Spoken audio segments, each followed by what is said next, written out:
오래 이제 강의한 후에 끝났으니까 다음에 뭘 할까? 이미 마음은 정했는데 우리 막내딸이 그럼 계시록을 해주세요 이러더라고요. 그래서 왜 계시록을 해달라고 할까? 자기도 읽어봐도 어려워서 그렇겠죠. 아마 계시록이 어려운 까닭은 많은 상징, 문학적인 장르로 표현하자면 묵시 문학에 해당되는 일들이라 기록이라 해석의 어려움이 많이 따랐을 것이고 또 그에 대한 도움을 받고 싶어서 아마 막내는 저에게 그런 말을 했던 것 같습니다. 요한계시록을 강의하지는 않지만 요한계시록에서 많이 인용되기도 하고 또 구약에서 묵시로 장르를 삼는 것이 대표적으로 다니엘인데 다니엘이나 계시록만큼은 아니지만 스가랴도 묵시적인 그러한 방식을 사용해서 하나님의 말씀을 기록하였다 하는 점에 있어서 계시록을 읽거나 할 때 도움이 될 걸로 생각을 합니다. 그러나 우리 딸의 요청 때문이 아니고 스가랴가 가지고 있는 그러한 내용들, 스가랴서가 가지고 있는 이 특징들이 또 우리가 함께 오늘 말씀으로 우리 주님께서 우리에게 주시는 말씀으로 한번 배우고 또 주의 말씀을 듣는 시간이 되었으면 좋겠습니다. 스가랴는 여러분들이 이제 사실은 구약 자체가 현대의 교인들에게 신자들에게 있어서 구약 자체가 어찌 보면 좀 우리와는 마음의 거리가 좀 있는 것 같아요. 복음서나 아니면 서신서, 바울 서신을 비롯한 신약보다는 아무래도 약간의 마음의 거리가 좀 더 있는 것처럼 보입니다. 그러나 구약도 하나님의 말씀이며 또한 신약의 모든 성도들에게도 필요한 주님의 말씀이지요. 그래서 오늘부터 스가랴서를 통해서 우리에게 주시는 하나님의 말씀으로서 스가랴서를 또 들으며 함께 주의 말씀 앞에 서기를 원합니다. 스가랴서의 특징 중에 하나는 정확한 시대적인 배경을 제시한다는 점이 있습니다. 오늘 1장 1절에서도 다리오 왕 제2년 8째 달에 이렇게 분명히 표현하고 있죠. 여기에서 이제 기본적으로 등장하는 인물이 바로 다리오 왕이라는 왕인데요. 다리오 왕은 여러분이 한번 본 적 있습니까? 이러면 다 없는 것처럼 여기겠지만 한 번쯤 만나본 사람입니다. 어디서 만났냐면 영화에서 한 번쯤은 나오는 사람인데요. 이 다리오 왕은 페르시아 제국의 황제였고요. 이 페르시아 제국을 원래 건설한 사람은 고레스라고 키루스라고도 하고요. 한국 성경 번역에서는 고레스라고 하는데 이 고레스의 뒤를 이은 고레스의 아들이 캄비세스라는 왕입니다. 그리고 다리오는 이 캄비세스가 죽고 난 다음에 왕이 되었는데 원래 캄비세스의 군대 장교였습니다. 물론 이 다리오도 왕족이었기 때문에 캄비세스의 군대 장교였음에도 불구하고 왕이 쟁탈전에 참전할 수가 있었고 결국 2명의 왕위 경쟁자를 제거하고 왕으로 등극을 합니다. 이런 일이 벌어지면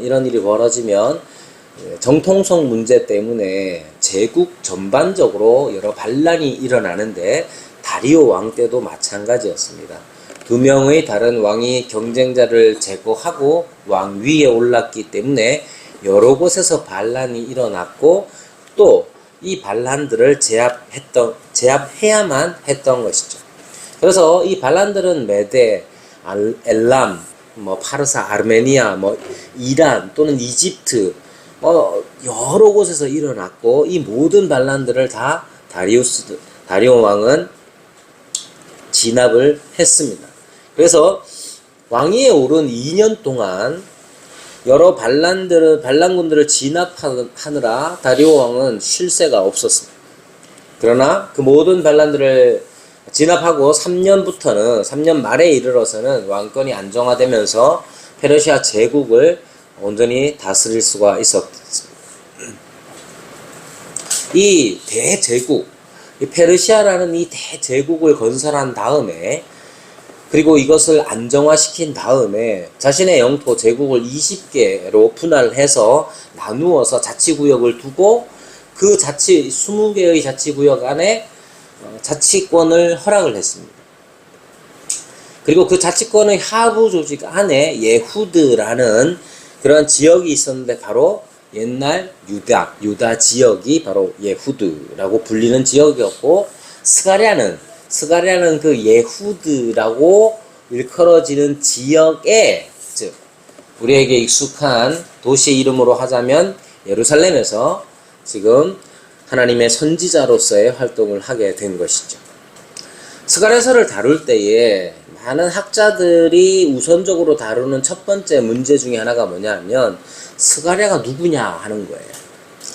스가랴가 누구냐 하는 일에 있어서는 두 가지 쟁점이 있는데, 하나는 오늘 본문에 보면 이 사람을 id도의 손자 베레갸의 아들로 표현하고 있습니다. id도의 손자로 표현하고 있는데, 에스라서 5장 1절이나 6장 14절에 보면 스가랴를 id도의 아들로 소개하고 있습니다.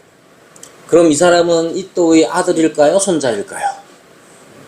어디에서는 손자라고 그러고 어디에서는 아들이라고 그러면 이런 것 때문에 옛날에는 야, 성경이 이렇게 제대로 맞지도 않는다 라고 비판하기도 했었는데요. 그건 이제 유대인들의 기록 방식을 잘 몰라서 하는 얘기고, 이런 예는 또 있습니다. 예를 들면 열왕기상 19장 16절에 보면 예후가 나오는데 예후를 님시의 아들로 소개합니다. 그런데 열왕기하 9장 1절, 14절, 20절에 보면 예후를 님시의 손자로 얘기를 합니다. 그러니까 아들이냐 손자냐 이런 표현들 때문에 어떨 때는 이게 이제 성경을 믿지 못할 것이냐 말하는 사람들도 있었습니다만은, 이건 어떤 의미냐 하면 아들이냐 손자냐 하는 것은 넓게 보면 자손, 후손으로 개념을 이해하면 되고요. 그리고 이 아들이라는 표현을 쓸 때에는 신앙의 정통성을 물려받은 이라고 생각하시면 됩니다. 따라서 스가랴에 관한, 스가랴는 또 구약에 아주 흔한 이름이기도 했고 신약에서도 종종 사용되는 이름이기도 하거든요. 이 사람이 어떤 사람이냐 했을 때에 바로 에스라서에 나오는, 그리고 느헤미야 12장에도 언급되고 있는 그 사람이 바로 오늘 선지자 스가랴다 하는 걸 아시면 됩니다. 그리고 그 이름의 뜻은 여호와께서 기억하신다 하는 의미를 담고 있습니다. 스가랴는 어떤 사람이냐 하면 포로에서 귀한, 에스라서에서는 귀한 명단에 있는 것이니까요. 귀한 명단에 쓴 거니까 포로에서 귀환한 사람 중에 한 사람이었고, 이 스가랴는 제사장, 가문이거나 아니면 레위 출신인 것으로 파악이 됩니다. 그리고 id도 가문의 수장이 되었음을 또한 알 수가 있죠. 그래서 어찌 보면이 아니라 이 스가랴라는 이 선지자 스가랴는 제사장 가문 혹은 레위 지파 사람이면서 하나님께서 그 시대를 위하여 하나님의 말씀을 대언하게 하기 위하여 세운 하나님의 선지자로서 스가랴서에 나오는 예를 들면 대제사장 여호수아와 나누는 이야기, 아니면 총독 스룹바벨에게 하는 이야기들이 나오는데, 그렇게 할 수 있을 만큼 어찌 보면 표현이 좀 그렇지만 높은 지위 혹은 신분에 속한 그런 사람이었던 것입니다. 그러니까 스가랴는 이 포로에서 귀환한 이스라엘, 가운데 매우 영향력이 있는 그런 지도자였을 겁니다. 그러면 포로에서 돌아왔다 하는 게 어떤 의미인지를 생각해 봐야 합니다. 이미 사실 포로로 붙잡혀 갔을 때에 예레미야를 통하여서 우리가 묵상하고 있는 예레미야를 통해서도 확인해야죠. 너희는 거기 붙잡혀 간 그곳에서 너희는 잘 먹고 잘 살아야 한다고 말합니다. 그리고 나서 이미 다니엘을 비롯해서 우리가 다니엘의 세 친구와 다니엘을 통해서도 알 수 있는 것처럼 그들은 바벨론으로 붙잡혀간 사람들은 그곳에서 이미 자리를 잡고 높은 그 제국의 높은 자리에 이르기까지 잘 자리를 잡은 상태였어요. 그런 사람들이 다시 바벨론으로 돌아오는 일은 쉽지 않은 것이죠. 예를 들면 제가 강원도 출신입니다. 강원도 영월에서 10살까지 살다가 여기 왔단 말이에요. 물론 대구에 와가지고 경상도에서 지금 계속해서 40년 정도를 40년 넘게 살고 있는데, 여기에서 이미 아내랑 결혼도 했고 자리도 잡았고 이렇게 했단 말이에요. 여러분들이 만약에, 제가 목사니까 말하기가 그런데, 여러분들이 여기에서 직장을 가지고 어느 정도 기반을 다 닦아놓은 상태에서 다시 강원도로 가라, 그러면 그게 쉬운 일이겠어요? 대구와 강원도 거리 정도면 모르겠는데, 지금 이건 정말 너무나도 다른 상황이었어요.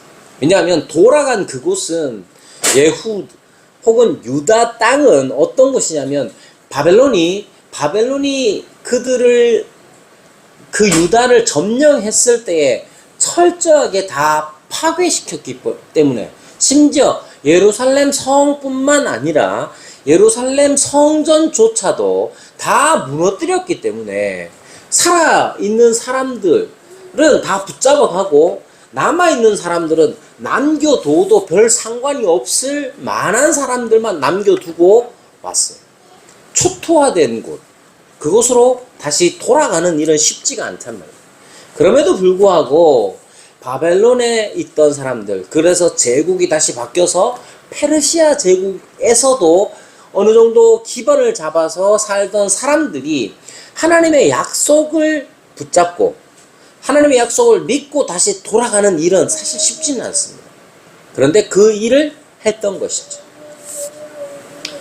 이렇게 포로로 붙잡혀간 곳에서 포로 생활이라고 하면 떠올릴 수 있는 갖가지 어려움들이 있을 것 아니에요. 포로로 붙잡혀갔으니 노예 생활을 했을 것이다. 아니면 온갖 차별을 다 당했을 것이다. 예, 그런 것들이 있었겠지만 그런 것만 있는 게 아니고, 어떤 유대인들은, 어떤 붙잡혀간 사람들은 고위공직자이거나 왕족이거나 기술자이거나 이런 사람들을 우선적으로 바벨론이 붙잡아 갔단 말이에요. 그리고 그 사람들은 그곳에서 다니엘처럼 아주 잘 자리를 잡고 높은 위치에까지 올라가기도 했단 말이죠. 그런 사람들이 다시 돌아오는 일, 하나님의 약속의 말씀을 믿고 돌아오는 일, 쉽진 않았어요. 더 쉽지 않은 것은 그것이 폐허였기 때문에 그렇습니다. 믿음을 갖고 시작을 했지만, 믿음을 갖고 다시 귀환하는 일에 동참을 했지만, 그들이 도착한 그곳은 폐허나 마찬가지였어요. 그래서 이들에게는 여러 가지 어려움들이 있었어요. 첫 번째 어려움이 뭐냐 하면 현실적인 어려움입니다. 현실적으로 그들은 아주 물질적인 궁핍을 겪을 수밖에 없었습니다. 요즘처럼 계좌에 현금이라도 많이 쌓아 두었거나 그런 게 아니잖아요. 그리고 지고 올 수 있는 동산이라는 것, 지고 올 수 있는 재산이라는 것이 얼만큼 있었겠습니까? 와서 다시 정착하는 이 문제에서 발생하는 여러 어려움들이 있었습니다. 이스라엘은요, 지형상 무역으로 이익을 창출할 수가 없는 그런 곳입니다. 특히 특히나 한때 이스라엘이 아주 번창했을 때, 대표적으로 솔로몬 같은 때는 중개 무역을 통해서 부를 쌓기도 했습니다만은, 중개 무역을 하려면 항만이 잘 발달되어 있어야 하는데, 시돈과 같은 곳, 지금도 시돈은 항만이 잘 발전되어 있어서 지금도 이제 성지답사, 성경지리답사를 가면 시돈항 같은 곳을 가게 되거든요. 그러면 지금까지도 잘 마련되어 있지만, 여러분들이 상상해 보면 이 이스라엘 땅이 가지고 있는 이 지중해와 면한 그쪽을 살펴보면 거기에 항만으로 개발될 만한 곳이 별로 없습니다. 요빠 정도인데, 이들이 정착한 곳은 거기에서도 좀 떨어져 있는 예후드라는 지역, 유다 땅의 일부, 예루살렘을 중심으로 하는 유다 땅 일부에 이들이 정착하고 있는 거예요. 그렇기 때문에 과거에 한번 재미를 봤던 중개무역 같은 것들은 그들이 할 수가 없었어요. 그럼 실질적으로 무엇밖에 없느냐면 농업밖에 없었던 것이죠. 요즘 농업도, 우리 농사 짓는 분 계시지만 요즘 농업이라는 것도 마찬가지죠. 여러 가지 조건들이 잘 갖춰져 있습니다. 뭐 전 잘 모르지만 비닐하우스부터 시작해가지고 비닐하우스의 어떤 기계적인 여러 가지 도움들을 받죠. 그럼에도 불구하고 제가 전해드린 말로는 이번에 비 때문에 물이 넘쳐가지고 피해가 있는 것 같은데, 지금도 마찬가지잖아요. 대단히 자연에 의존할 수밖에 없는 그런 상황이었습니다. 그러면 그 땅의 자연 환경이 좋으냐 했을 때 그렇지가 않았습니다. 특히 가뭄, 우박, 해충, 이런 재앙과 같은 것들이 자주자주 그들에게 일어났던 것이죠. 학개서에 보면 학개와 스가랴는 거의 동시대에 기록된 내용들인데요. 학개서 2장 17절에 이렇게 말합니다. 만군의 여호와가 말하노라, 내가 너희 손으로 지은 모든 일에 곡식을 마르게 하는 재앙과 깐부기 재앙과 우박으로 쳤다, 이렇게 말씀합니다. 그러니까 그들이 돌아온 땅은 이미 폐허가 된 땅이에요. 폐허가 된 땅에 돌아왔고, 그들이 그 폐허가 된 땅에서 할 수 있는 일이란 건 농사를 짓는 일밖에 없었는데, 그것조차도 우박이니 깐부기니 여러 재앙과 같은 자연 현상으로 말미암아서 어려움을 당하고 있었던 것이죠. 이런 어려움과 함께 또 어떤 어려움이 있었느냐 하면, 사회 정치적인 분열 속에 그들이 있었습니다. 귀한 공동체는 경제적인 어려움을 극복하기 위해서 어떻게 해야 되느냐 하면, 함께 똘똘 뭉쳐서 하나가 되어서 여러 가지 어려움들을, 난관들을 극복해야 될 터인데, 민족적 연대와 결속을 이루지 못한 상태에 있었습니다. 왜냐? 사회 정치적으로 분열된 상태였기 때문에 그렇습니다. 이 공동체 안에는 정치적으로 입장을 달리하는 다양한 부류의 사람들이 있었습니다. 왜 그러냐면, 기본적으로 그들은 먼 곳에서 돌아온 사람들이잖아요. 거기에 진짜 아무도 없었으면 모르겠는데, 요즘은 그런 표현을 좀 조심스럽게 씁니다만은, 신대륙이라고 했을 때, 아메리카 대륙, 이제 북미 같은 경우만 한번 생각해 보십시오. 북미에 많은 유럽인들이, 지금 미국 땅에 많은 유럽인들이 갔단 말이에요. 가면서 뭐라 그러냐? 아무도 없는 땅이다. 내가 깃발만 꽂으면 다 내 땅이다. 그러면서 갔단 말이에요. 근데 그곳에, 거기에는 인디언들이 있었단, 인디언이란 말도 사실은 요즘은 쓰면 안 되죠. 원주민들이 거기에 있었단 말이에요. 거기에 있었던 사람들과 여러 가지 어려움들이 있었습니다. 이 땅도 마찬가지예요. 예후드라는 땅, 옛 유다 지파의 일부분의 땅에는, 그곳에는 이미 오래 전부터 거기에 살던 사람들이 있었어요. 그런데 저 멀리 바벨론, 비록 자기와 같은 동족이라고 할지라도 포로 생활에서 돌아온 사람들, 페르시아에서 온 사람들과 원래 거주하던 사람들 사이에 분열이 일어날 수밖에 없었던 것이죠. 뿐만 아니라 정치적으로는 유다를 지배했던 페르시아와 우호적인 사람들이 있는가 하면 적대적인 사람들도 있을 수 있죠. 이러한 여러 가지 갈등들이 그 땅에 있었습니다. 이러한 갈등에 대해서는 느헤미야에 잘 나타나고 있지. 세 번째 어려움은 무엇이냐면 신앙적인 어려움이 있었습니다. 신앙적인 어려움이란 어떤 거냐 하면 그 땅에 남아 있었던 사람들 중에는 살기 위해서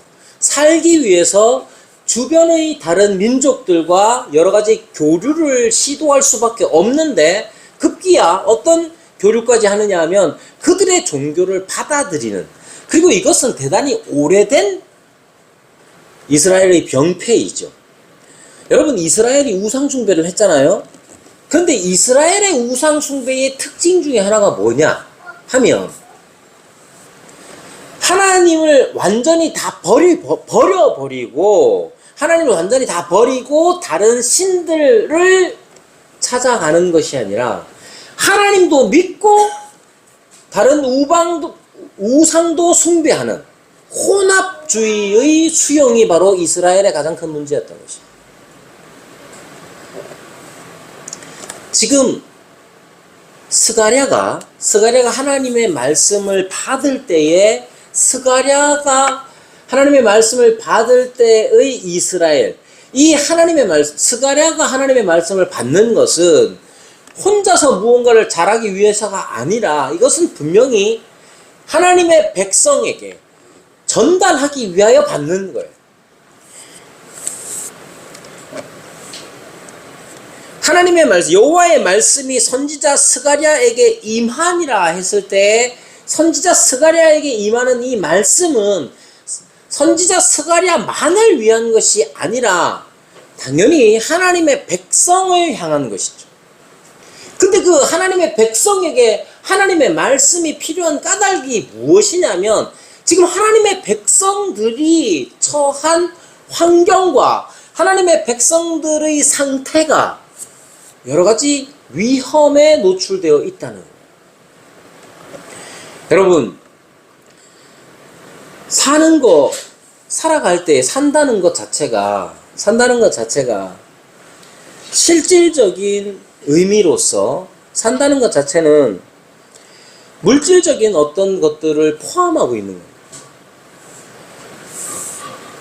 그리고 내가 살아갈 때 필요한 모든 물질적인 여러 조건들이 제대로 충족되지 않으면 우리는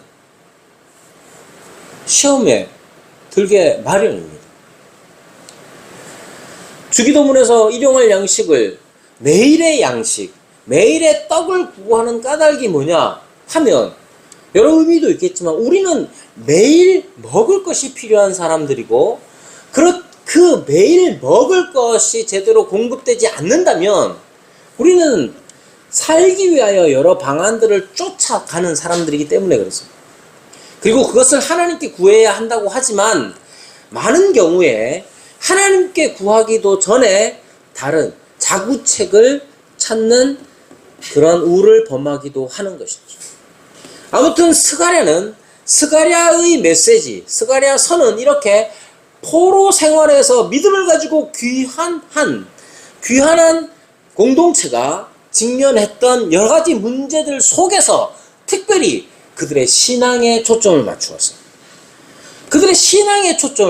즉 그들이 빠져있는 신앙적 위기라는 것은 혼합주의의 위기였던 거예요. 하나님도 믿고 세상에서 통용되는 것처럼 보이는, 세상에서 효과 있어 보이는 그러한 방법도 가지고 오는 혼합주의의 위기에 대하여서 우리 하나님께서는 말씀합니다. 여러분, 우리에게 위기란 것이 여럿 있을 수 있습니다. 기독교인들 가운데, 우리 신자들 가운데 재정적으로 어려움을 겪는 사람들 위기 있죠. 뿐만 아니라 지금 특별히 21세기에 접어들면서 전 세계적으로 두드러지게 나타나는 정치적인 여러 분열들. 지금 우리 한국 기독교 안에서도 나타나는 일이죠. 어떻게 하여튼 대단히 조심스러운 말이지만 어떻게 하다 보니까 촛불을 드는 기독교인도 있고 태극기를 드는 기독교인도 있습니다. 그래서 이 대립이 너무 심한 나머지 서로를 향해서 무엇을 들고 있느냐, 그것 때문에 서로를 향해서 기독교인이 아니라고 말하는 사람들도 있습니다. 촛불을 들었던 기독교인들은 태극기를 들고 있는 기독교인을 향해서 어떻게 그럴 수가 있냐고 말하고, 반대도 마찬가지예요. 여러분, 목사는 단 위에서 정치적인 어떤 표현을 하지 않는 것이 지혜로운 태도입니다. 그러다 보니까 우리 목사님들한테 오는 위협 중에 하나가 뭐냐 하면, 특히 대구 경북권에서 많이 일어나는 위협 중에 하나가 뭐냐 하면, 왜 목사님은 태극기를 안 듭니까? 하는 거예요. 그거 진짜로 위협합니다. 그래서 어떤 우리 노회에 있는 장로님도 그 부대 출신이신데, 목사님이 안 된다고 교회를 한번 나갔다 오기도 하고 막 그래요. 여러분, 정치적인 어떤 노선에 관하여서는 제가 여러분들에게 뭐라고 말하지 못합니다. 특히 설교 앞에서. 그것은 여러분들이 알아서 할 일이되, 이러한 정치적인 분열 자체가 스가랴 시대에서도 마찬가지예요. 여러분, 페르시아가 어떤 사람들이냐, 한편으로는 고마운 사람들일 수도 있어요. 왜냐? 유다를 멸망시켰던 바벨론을 멸망시킨 게 페르시아이기 때문에 그래요. 그러나 페르시아는 페르시아만의 어떠한 종교적이고 정치적인 그 압력으로 지금 예후드라는 이 지역을 다스리고 있단 말이에요.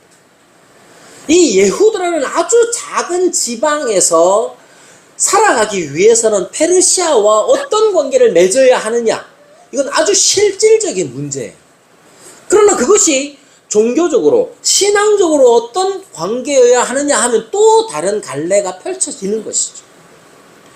이렇게 여러 가지로 복잡한, 더 가장 큰 문제는 뭐냐? 이러한 재정적이고 물질적이고 또 사회 정치적인 이 분열이 가져오는 신앙적 위기에 관한 겁니다. 앞서 말씀드렸지만 촛불을 드는 사람과 태극기를 드는 사람이 한 교회에서 있을 수 있느냐? 참고로 말하면 우리 교회는 그랬어요.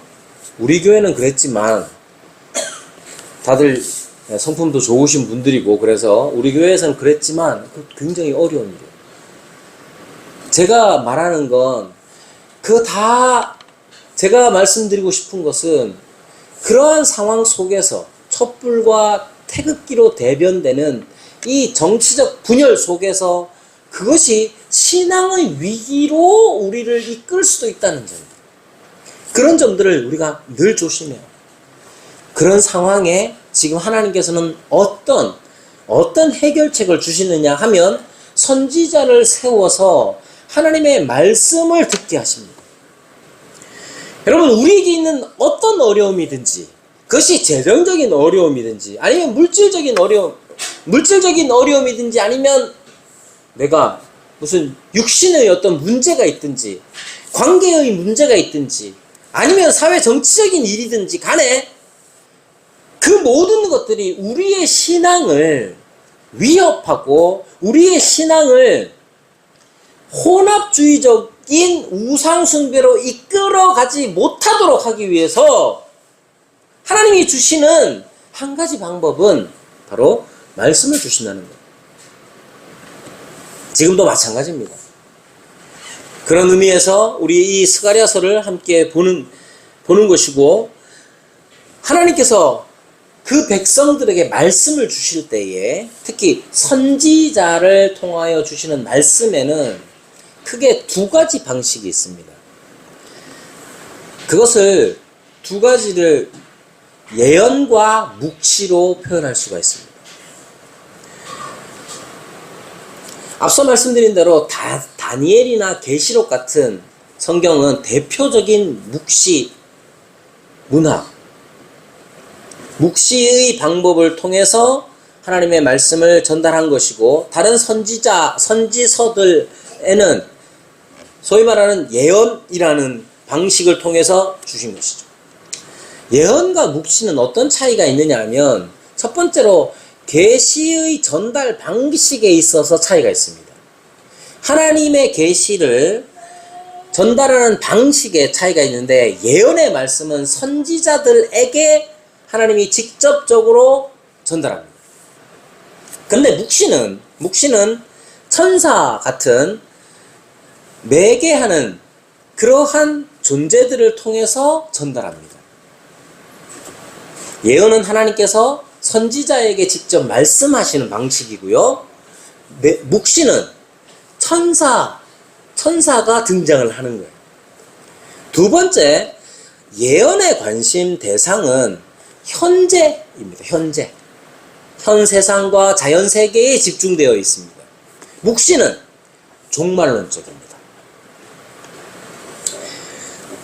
묵시는 종말론적인 구원과 초자연적인 세계를 더욱 부각시키는 게 묵시입니다. 세 번째로, 예언은 주로 상징과 시적인 표현 방식을 사용합니다. 묵시는 어떠냐면 시각적이고 환상적인 체험을 부각시킵니다. 네 번째로, 예언은 하나님의 심판과 축복을 선포하지만, 묵시는 이전에 보지 못했던 선과 악의 대립, 그 세계를 묘사합니다. 그래서 여러분, 이렇게 보면 묵시적인 예언서들도 있고, 그러니까 즉 선지서들 중에는 묵시적인 것들이 가끔 등장을 하지요. 아주 많이 등장하는 선지서가 바로 다니엘서예요. 그래서 다니엘서를 그냥 묵시 문학으로 표현하는 것이고, 계시록을 그렇게 표현하는 거예요.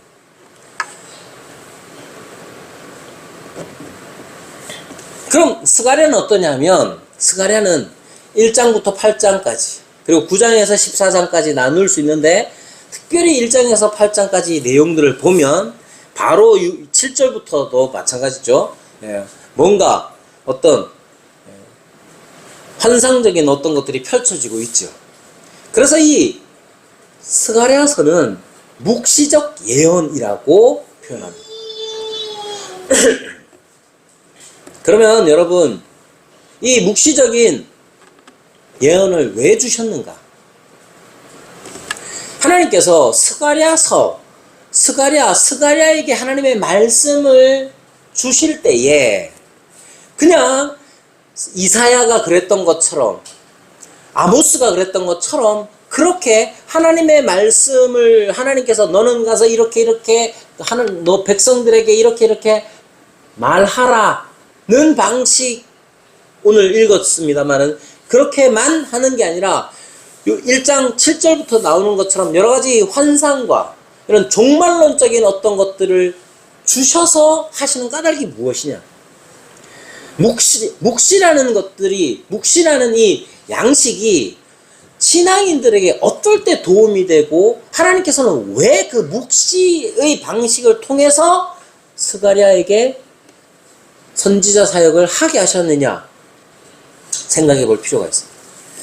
여러분, 앞서 말씀드린 대로 묵시라는 것은 초현실적인, 현실을 뛰어넘는 어떤 것들을 부각시킨단 말입니다. 근데 이게 필요할 때가 있습니다. 언제냐 하면, 여러분, 항상 종말론이 유행할 때가 언제냐? 현실이 너무너무 암담할 때.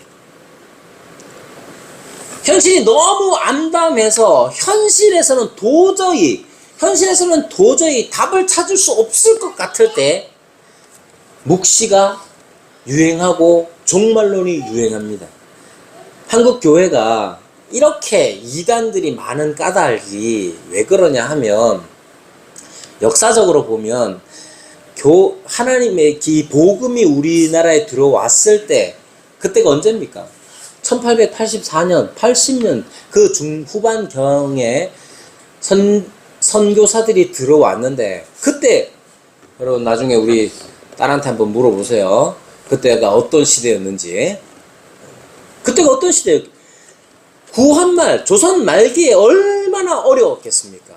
정치적으로도 어려웠지만 정치적인 어려움들 속에 있는 이 민간인들, 이런 사람들이 얼마나 큰 어려움을 당했겠습니까? 그들은 정말로 세도 정치에 의해서 많은 착취를 당했고, 정말로 인간의 권리를 보장받지 못한 여러 환경 속에 있었을 때에 복음이 들어왔어요. 그들에게 여러분, 우리가 하나님의 말씀에 순종하면 이 나라가 변할 겁니다 라고 말하는 건 사실 먹히는 일이 아니에요. 현실적으로 아무 소망이 없는 그들에게 이 세상이 곧 끝이 나고 우리는 저 새 하늘과 새 땅에서 살아갈 거라고 이렇게 말하는 것들이 그들에게 더 큰 위로를 주는 것이죠. 그래서 한국 교회는 그 시작 초기부터 여러 가지 종말론과 종말론적인 어떤 집회들도 많았고, 그래서 시작된 것들이 여러 이단들을 만들어내기도 했습니다. 그러나 여러분, 묵시라는 것이 신자들에게, 하나님의 말씀을 믿는 사람들에게 역할하는 게 뭐냐면 암울한 현실을 견디게 합니다. 지금 눈에 보이는 것, 캄캄한 어둠밖에 없는 그 현실 속에서 그 현실을 뛰어넘는 초현실의 그러한 진리가 선포되어지는 것이죠. 저는 이 스가랴서가 이렇게 묵시적 예언으로 기록되었다는 사실이 그들이 얼마나 큰 어려움 속에 봉착되어 있는지 다시 생각하게 합니다. 우리의 현실 속에서도 마찬가지입니다. 지금 나 자신이 느끼는 현실을 넘어서서 한국 교회가 처한 현실들을 한번 보십시오. 한국 교회가 처한 현실은 정말 암담합니다. 여러분, 우리 교회는 비록 숫자는 작지만 지금 저기 막 걷기를 시작한 저 아이부터 시작해가지고 70대 이르기까지 골고루 있는 게 우리 교회의 특징인데, 이런 교회가 흔치가 않아요. 이런 구성비가. 지금 대부분의 교회들은 무엇을 걱정하느냐 하면, 한 10년만 지나면 교회가 어떻게 될지 걱정하는 교회가 엄청 많습니다. 농촌에 있는 교회들 가보십시오. 장로님이 지금 최연장자 중에 한 분이지만 지금 장로님 고향교를 가시면 청년부에 속할지도 몰라요. 여러분, 우리는 지금 우리 교회가 그래도 감사하게 이렇게 아이부터 시작해서 권사님까지 이렇게 다 골고루 있어서 함께 밥 먹고 함께 교제하는 그러한 교회됨을 누리고 있지만, 한국 교회의 현실은 50대, 60대 정도가 주축이 있다 하더라도 그래도 괜찮네 소리를 듣는 시대가 되어버렸습니다. 물론 서울의 어떤 교회는 젊은이들의 교회가 있을 수도 있지요. 그러나 현실적으로 한국 교회의 형편은 지금 많이 어둡습니다. 그럼 전도하면 될 것 같습니까? 여러분, 전도하면 됩니까? 안 된다고 할 수는 없지요. 그러나 실제로 우리가 복음을 전하는 일, 그것이 녹록치 않다는 것. 그래서 더 큰 문제는 뭐냐면, 이러한 현실적인 문제들이 심지어 우리의 신앙도 좀 먹고 있습니다. 이미 우리는 전도가 불가능한 시대로 살아가고 있다고 스스로 믿으며 이제 그냥 나 하나만이라도 신앙 잘 지키는 게 그나마 낫다. 그렇게라도 할 수 있으면 다행이다. 그렇게 생각하는 시대를 살아가고 있어요.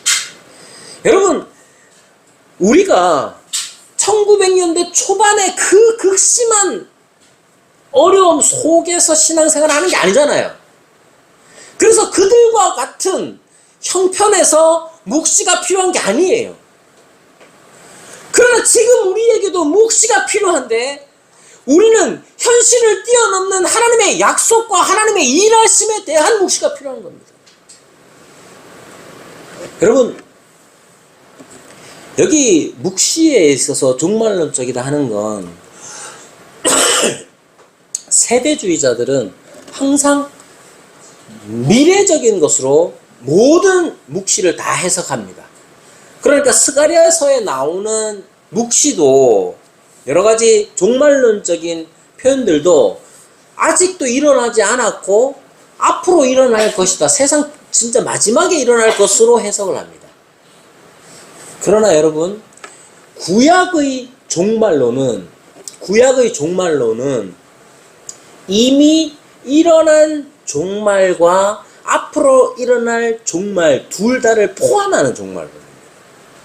우리가 묵시를 해석할 때, 구약의 묵시를 해석할 때에 스가랴서에서도 나오지만 구약의 묵시를 해석할 때에는 그것이 종말에 관한 것이긴 한데 구약 스가랴가 바라보는 환상, 바라본 묵시, 종말은 우리 편에서 볼 때는 이미 이루어졌고 앞으로 이루어질 종말입니다. 이미 이루어진 종말이란 무엇이냐 하면 예수 그리스도로 말미암아 이루어진 것을 말합니다. 여러분, 종말에 일어날 일이 뭡니까? 세상의 마지막 때에 일어날 일이 무엇입니까? 세상 마지막에 뭐가 일어납니까?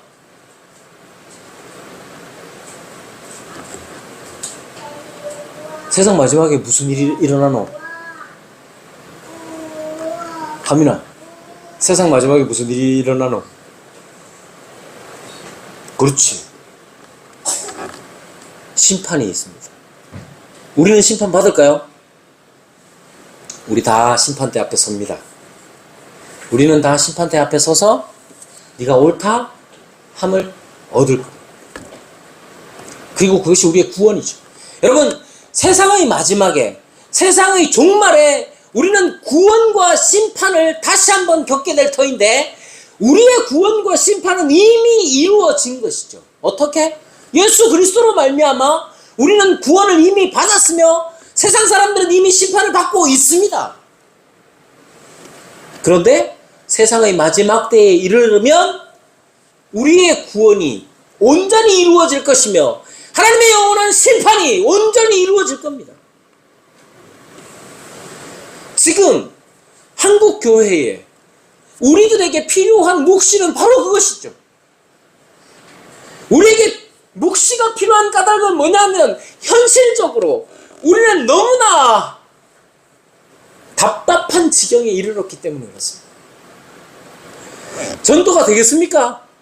여러분, 나가서 전도하면 된다고 믿는 시대는 한때 장로님 시대에 잠깐 겪어봤을 터이고 저도 잠깐 겪어봤는데 나가서 전도하면 오는 사람도 있었어요. 제가 개척을 하면서 마침 요 앞에 학교가 있잖아요. 16년 전에 어린이라도 전도하고 싶어가지고 나가가지고 노는 애가 있더라고요.